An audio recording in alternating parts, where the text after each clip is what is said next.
Usong-uso ngayon ang usapang politika.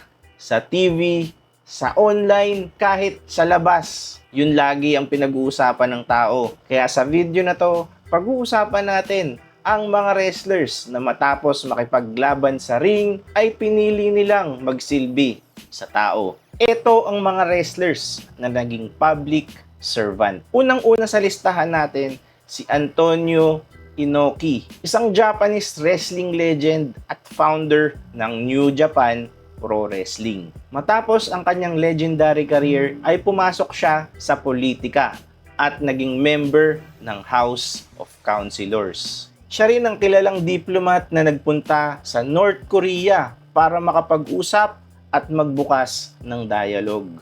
Para kay Inoki, hindi lang sa wrestling ring ang laban, pati sa international peace talks. Sumunod naman sa listahan natin si Hiroshi Hase, isa sa mga solid grapplers ng Japan noong late 80s at 90s. Pero mas malaking laban ang pinasok niya nung maging miyembro siya ng House of Councilors at House of Representatives. Hindi lang yun umabot pa siya sa mataas na posisyon bilang Minister of Education, Culture, Sports, Science, and Technology. So isipin mo na lang mula wrestling ring hanggang cabinet secretary. Ang lupit, 'di ba? Sumunod naman sa listahan ay ang high flyer na si Great Sasuke. Nakilala naman siya sa Japan dahil sa kanyang kakaibang wrestling style at iconic mask. Pero matapos ang kanyang wrestling fame, pinasok niya ang local politics at naging miyembro ng Iwate Prefectural Assembly.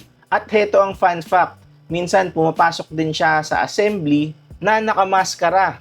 Talk about keeping kayfabe sa gobyerno. Dumako naman tayo syempre sa Amerika. Si Jesse the Body Ventura, isa siyang WWE Hall of Famer, commentator, at movie star. Pero noong 1999, tumakbo siya bilang independent candidate at nanalo bilang Governor of Minnesota. Hindi siya typical politician, diretso siya magsalita at kilala sa pagiging outsider. Naging inspirasyon siya na kahit hindi career politician, pwedeng manalo basta may suporta ng tao. Last but not the least, kung ipapakita ko sa iyo ngayon yung picture ni Kane, the Big Red Machine, yung kapatid ni Undertaker, hindi mo aakalain na magiging politician siya. Tama ang pagkakarinig mo. Si Glenn Jacobs, ang tao sa likod ng maskara ni Kane, ay ang mayor ng Knox County, Tennessee simula 2018. Kung anong lupit niya sa wrestling, ganun din kalupit yung pagsisilbi niya